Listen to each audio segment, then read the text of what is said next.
할렐루야. 오늘은 노아에 대한 말씀입니다. 창세기 6장 8절 9절입니다. 그러나 노아는 여호와께 은혜를 입었더라. 이것이 노아의 족본이라. 노아는 의인이요 당대의 완전한 자라.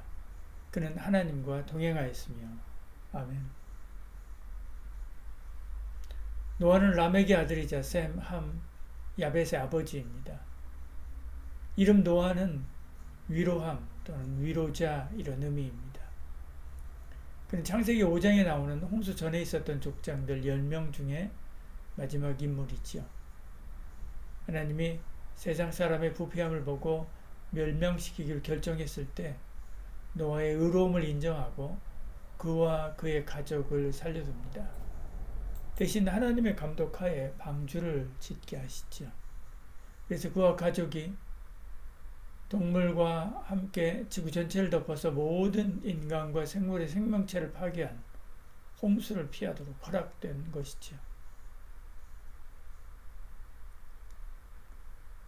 실제로 하나님의 홍수 심판이 임하여 모든 사람이 다 죽고 그와 그의 가족만 살아남아서 그는 아담처럼 인류의 아버지가 되었습니다. 그는 홍수 후 350년을 살았고 950세의 나이로 죽었지요.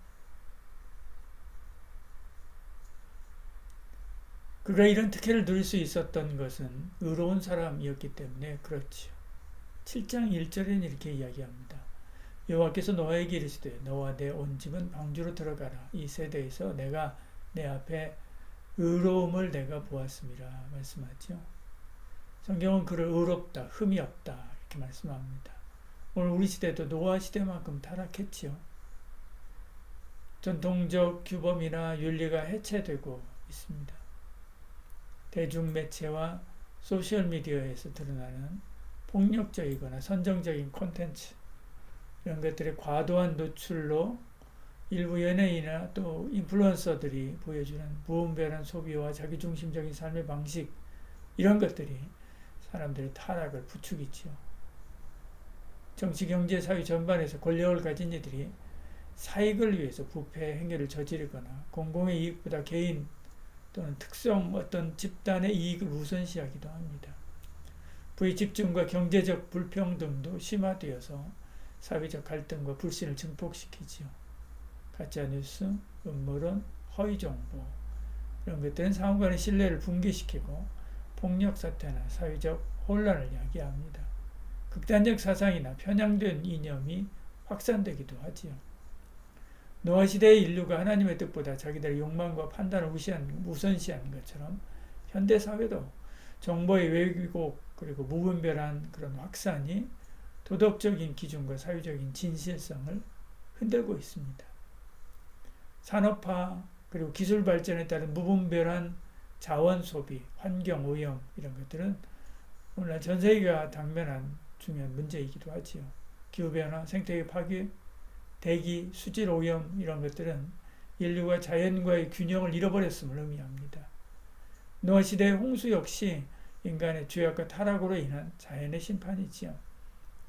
현대사회는 공동체 의식의 약화 그리고 사회적 분열이 점점 심화되고 있습니다. 노아 시대의 타락한 사회는 인간 간의 상호 존중과 협력보다는 이기적인 경쟁과 분열이 만연했었지요. 현대사회도 똑같습니다. 공동체적인 유대가 약화되고 개인주의가 극단적으로 팽배해지는 현상이 있지요. 이처럼 현대사회는 노아 시대와 같이 부패하고 타락한 사회입니다. 이때 우리도 하나님 보시기에 흠없고 의로운 삶을 살아야 되지요. 그래야 모든 인류를 죽인 물의 바다를 넘어선 노아처럼 종말의 모든 인류를 심판하실 불의 바다를 넘어서 우리가 천국까지 갈 수 있게 됩니다. 그럼 노아가 이렇게 의로운 삶을 살 수 있었던 비결은 무엇인가? 두 가지인데요. 첫째는 에녹처럼 하나님과 동행했기 때문에 그렇습니다. 6장 9절에는 이렇게 말씀합니다. 노아의 족본이라 노아는 의인이요 당대의 완전한 자라 하나님과 동행했으며 이렇게 말씀하죠.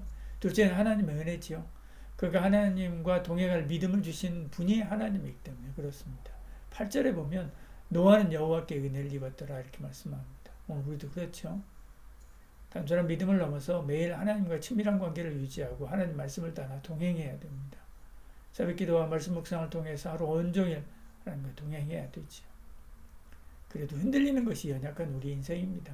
하물며 아무것도 안 하고 하나님과 동행하는 삶을 살 수는 없지요.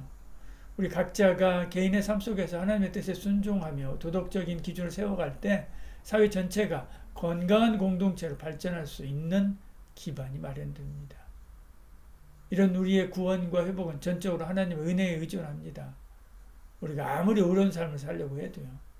하나님의 무한한 은혜 없이는 참된 구원에 이를 수 없음을 깨달아야 됩니다. 매일 하나님의 은혜를 인식하고 그 은혜에 감사하며 살 때 우리도 점차 하나님과 깊은 관계 안에서 성숙해질 수 있습니다.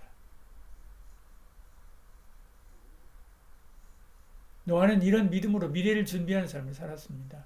노아가 하나님의 심판 메시지를 받은 것은 홍수 전 약 120년쯤 전이었습니다. 6장 3절에 보면 이렇게 말씀하죠. 여호와께서 이르시되 나의 영이 영원히 사람과 함께 하지 아니하리니 이는 그들이 육신이 됨이라. 그러나 그들의 날은 120년이 되리라 하시니라. 이렇게 말씀하죠. 그는 이 시간에 최선을 다해서 하나님이 명하신 대로 미래를 위해서 방주를 예비하게 됩니다. 6장 22절에요. 노아가 그와 같이 하여 하나님이 자기에게 명하신 대로 다 준행하였더라. 홍수는 노아가 600세 되던 해 두 번째 달인 17일에 시작됩니다. 노아와 그 가족이 방주에 안에 있게 된 지 7일 후에 비가 내리기 시작하죠. 샘들로 열리면서 홍수가 더해집니다. 40일 밤낮에 비가 내리는 동안에 지구상의 모든 사람, 동물, 새가 멸망합니다. 노아와 그 가족은 총 371일 동안 방주에 머무르게 됐지요. 땅이 마르자 야훼는 하나님은 노아에게 그의 가족과 모든 동물을 방주에서 나오라 그렇게 명령하게 되지요. 우리도 그렇습니다. 너무 근시안적으로 10년 후, 20년 후, 노후 이런 것들 준비할 것이 아니라 죽음 이후의 삶을 준비해야 됩니다. 죽음이라고 하는 파도, 멸망이라고 하는 파도를 넘어서기 위해서는 방주가 필요한데 이 복음의 방주는 오직 하나님의 말씀을 믿고 순종하는 데서 옵니다. 노아가 자기에게 명하신 대로 다 준행했다라고 한 것처럼 우리도 내게 명하신 대로 다 준행해야 되지요. 홍수 이후에도 삶이 있습니다. 노아의 홍수가 끝이 아니지요. 우리가 예수 믿고 천국 백성이 되었다는 것으로 끝이 아닙니다. 이후에는 더욱더 하나님을 기쁘시게 하는 믿음의 삶을 살아야 되지요. 방주에서 나온 후 노아는 제단 쌓고 번제를 하나님께 드립니다. 그런 다음에 하나님은 노아에게 생육하고 번성하여 땅에 충만하라 라고 명령하지요. 이는 아담과 하와에게 명령했던 것과 같은 것입니다. 또 노아는 노아에게 식물과 동물이 그에게 복종했으며 식량으로 제공되었다라고 이렇게 말씀하지요.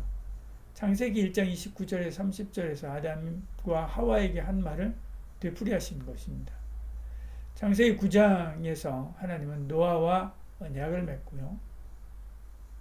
다시는 땅과 그 거민들을 홍수를 통해 멸망시키지 않겠다라고 약속하면서 그 언약의 표지로 무지개를 세우게 됩니다. 노아의 기사에 기록된 마지막 사건은 그의 아들들에 대한 축복과 저주로 끝납니다. 노아는 자신이 심은 포도주를 마시고 취한 후에 장막에서 벌거벗은 채 누워 있었습니다. 그의 아들인 함은 노아를 발견한 후에 형제인 셈에게 그리고 야벳에게 아버지의 상태를 말하지요. 셈과 야벳은 장막에 들어가서 아버지를 덮고 벌거벗은 모습을 보이지 않도록 조심합니다. 노아가 함이 한 일을 알게 되었을 때 분노하면서 함의 아들 가나안을 통해서 함의 후손에게 저주를 선포하지요. 함은 아버지의 실수를 공개하고 공경하지 않았기 때문에 그렇습니다. 노아는 자신의 상태를 정중하게 대했던 셈과 야벳은 축복하지요. 노아 이후의 삶에는 두 가지 중요한 이슈가 등장하죠. 하나는 하나님을 경외하는 신앙인의 삶이고요. 또 하나는 부모를 경외하는 윤리적인 삶입니다. 한마디로 하나님을 사랑하고 이웃을 사랑하는 삶이지요. 이것이 바로 성도된 우리가 살아야 되는 삶이기도 합니다. 여러분, 우리도 노아처럼 살기 원합니다. 매일의 기도로 하나님과 동행을 새롭게 하시길 바랍니다. 노아는 하나님의 음성을 듣고 그분의 명령에 순종함으로 동행의 길을 걸었습니다. 우리도 아침에 눈을 뜰 때 하루의 시작을 하나님과 함께 기도로 열어야 됩니다. 하나님께 오늘의 삶과 다가올 도전에 대해서 간구하며 그분의 인도와 보호를 구하는 기도는 우리를 노아처럼 신실한 동행의 길로 인도할 것입니다.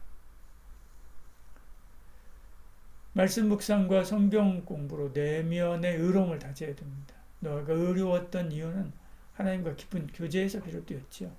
우리가 매일 말씀을 읽고 묵상하며 성경 공부를 통해서 하나님의 진리를 깨닫고 삶에 적용할 때 우리의 내면도 점차 의롭게 변하게 될 것입니다. 성경의 진리가 우리의 생각과 마음에 뿌리내릴 때 우리는 세상이 부패한 가치관과 분리되어서 하나님의 기준에 따라 살 수 있습니다. 삶의 모든 선택에서 하나님의 뜻을 우선시해야 됩니다. 우리 일상에서 수많은 선택의 순간들이 있죠. 직장에서, 가정에서 또는 사회생활에서 여러 갈래의 길에 서게 됩니다. 그때마다 내가 하나님의 뜻에 부합하는 선택을 하고 있는가 스스로 물어봐야 되죠. 노아는 하나님의 말씀에 순종해서 어려운 길을 선택했기 때문에 그 순종이 결국 구원의 역사를 이루었습니다. 우리도 어떠한 유혹과 어려움이 있더라도 하나님의 뜻을 최우선으로 여기고 그 길을 선택할 때 진정한 복을 경험할 수 있습니다. 공동체 안에서 서로 격려하며 또 동행의 길을 걸어가야 됩니다. 노아의 이야기는 개인적인 순종 이야기이기도 하지만 동시에 하나님의 구원 계획이 공동체로 확장되는 과정이기도 합니다. 우리 교회와 신앙 공동체 내에서 서로의 믿음을 격려하고 어려움 속에서도 하나님의 은혜를 서로 나누며 동행하는 삶을 살아가야 하지요. 서로 기도하고 말씀을 나누고 서로의 신앙을 북돋아 주는 공동체가 될 때 우리 모두가 하나님과 더 깊이 동행할 수 있습니다. 오늘 이 말씀을 마음 깊이 새기면서 우리 각자가 매일의 삶에서 하나님과 동행하는 신실한 자들이 되기를 소원합니다. 기도하겠습니다. 하나님 아버지, 오늘 말씀을 통해서 노아의 신실한 믿음과 의로움을 깨닫게 하시니 감사합니다. 우리 각자의 삶에서 하나님의 은혜가 역사하고 있음을 고백하며 매 순간 하나님과 동행하는 삶을 살도록 도와주시옵소서.